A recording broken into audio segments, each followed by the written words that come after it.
ان لوگوں نے اسی چمک سے اندھا ہو کر ایمان بیچا ہے اور اسلام کی جڑیں کاٹ رہے ہیں۔ میں ڈرتا ہوں کہ کہیں تم بھی اس جال میں نہ آ جاؤ۔ تم کہاں کے رہنے والے ہو؟ میں کہیں کا بھی رہنے والا نہیں، داؤد نے جواب دیا۔ میں جاسوس اور چھاپا مار ہوں۔ جہاں دشمن کے ہاتھ چڑھ گیا وہیں مارا جاؤں گا، اور جہاں بھی مارا جاؤں گا وہی میرا وطن ہوگا۔ شہید کا لہو جس زمین پر گرتا ہے وہ زمین سلطنت اسلامیہ کی ہو جاتی ہے۔ اس زمین کو کفر سے پاک کرنا ہر مسلمان کا فرض بن جاتا ہے، اور ہماری ماؤں اور بہنوں نے ہمیں جوان کیا اور خدا کے حوالے کر دیا ہے۔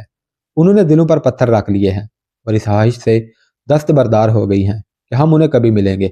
تمہارے دل میں اپنے گھر جانے کی، اپنی ماں کو دیکھنے کی، بہن سے ملنے کی خواہش تو ہوگی، فیضی نے جذباتی لہجے میں کہا۔ انسان خواہشوں کا غلام ہو جائے تو فرض دھرے رہ جاتے ہیں، داؤد نے کہا۔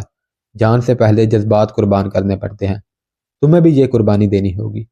فوزی اس کے قریب ہو گئی اور بولی، مجھے اپنے ساتھ رکھ سکتے ہو؟ نہیں، داؤد نے کہا۔ کچھ دن میرے پاس رہ سکتے ہو؟ فوزی نے پوچھا۔ میرے فرض نے ضرورت سمجھی تو رہوں گا، داؤد نے کہا۔ مجھے اپنے پاس رکھ کر کیا کرو گی؟ تم مجھے اچھے لگتے ہو نا، فوزی نے کہا۔ تم جب سے آئے ہو تمہاری باتیں سن رہی ہوں، ایسی باتیں میں نے کبھی نہیں سنی تھی۔ میرے دل میں آتی ہے کہ تمہارے ساتھ رہوں، اور مجھے زنجیر نہ ڈالو فوزی، داؤد نے کہا۔ اپنے آپ کو بھی جذبات کی زنجیر سے آزاد رکھو۔ ہمارے سامنے بڑے کٹھن راستے ہیں، ایک دوسرے کا ہاتھ ضرور تھامیں گے، اکٹھے چلیں گے، مگر ایک دوسرے کے قیدی نہیں بنیں گے۔ اس نے ذرا دیر سوچ کر کہا، فوزی تم زیادہ دور تک میرا ساتھ نہیں دے سکو گی، مجھے تمہاری عصمت بھی عزیز ہے، کام جو مردوں کا ہے وہ مرد ہی کریں گے۔ فوزی نے آہ لی اور اداس سی ہو گئی۔ اس نے داؤد کو سر سے پاؤں تک دیکھا اور گھوم کر وہاں سے ہٹنے لگی۔ داؤد نے لپک کر اس کا بازو پکڑ لیا اور اپنے قریب کر کے اس کی آنکھوں میں آنکھیں ڈال دی۔ فوزی اس کے ساتھ لگ گئی اور جذبات سے کانپتی آواز میں بولی، جو کام مردوں کا ہے وہ عورتیں بھی کر سکتی ہیں۔ میری عصمت کوئی ایسا کچا دھاگا نہیں کہ ذرا سے جھٹکے سے ٹوٹ جائے گا۔ میں تمہیں اپنی عصمت پیش نہیں کر رہی، تم مجھے اچھے لگتے ہو، تمہاری باتیں مجھے اچھی لگتی ہیں۔ تم نے مجھے جو راستہ دکھایا ہے وہ میرے دل کو بہت اچھا لگا ہے۔ میں تمہارے قریب اس لیے ہو گئی ہوں کہ شاید تمہیں میرے وجود سے اپنی ماں کی اور بہن کی بو باس مل جائے۔ تم بہت تھکے ہوئے ہیں نا داؤد؟ مجھے میرے بھائی کی بیوی نے بہت سی باتیں بتائی ہیں۔ وہ کہتی ہے کہ مرد جب تھکا ہوا گھر آتا ہے تو عورت کے سوا اس کی تھکن اور کوئی نہیں دور کر سکتا۔ عورت نہ ہو تو مرد کی روح مرجھا جاتی ہے۔ میں ڈرتی ہوں کہ تمہاری روح مرجھا گئی تو کیا ہوگا داؤد؟ داؤد ہنس پڑا اور اس کے گال تھپکا کر بولا، تمہاری ان بھولی بالی باتوں نے میری روح کو تر و تازہ کر دیا ہے۔ تمہیں میری کوئی بات بری تو نہیں لگی؟ فوزی نے پوچھا۔ میرے بھائی کو تو نہیں بتاؤ گے کہ میں تمہارے پاس آئی تھی؟ نہیں، داؤد نے کہا۔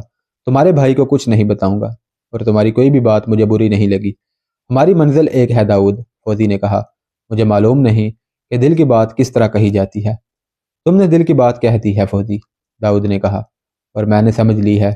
تم نے ٹھیک کہا ہے کہ ہماری منزل ایک ہے، مگر یہ نہ بھولنا کہ راستے میں خون کی ندی بھی ہے جس پر کوئی پل نہیں۔ اگر تم ہمیشہ کے لیے میری ہو جانا چاہتی ہو تو ہمارا نکاح لہو کی تحریر ہوگی، پھر ہماری لاشیں ایک دوسرے سے دور بھی ہوئیں تو ہم اکٹھے ہو جائیں گے۔ راہ حق کے مسافروں کی شادیاں آسمانوں میں ہوتی ہیں اور باراتیں کہکشاں کے راستے میں جایا کرتی ہیں۔ ان کی خوشی میں سارا آسمان ستاروں کا چراغاں کیا کرتا ہے۔ فوزی جب وہاں سے چلی تو اس کے ہونٹوں پر مسکراہٹ تھی۔ اس مسکراہٹ میں مسرت کا تاثر کم اور ایسا تاثر زیادہ تھا جس میں عزم تھا اور کچھ کر گزرنے کا ارادہ۔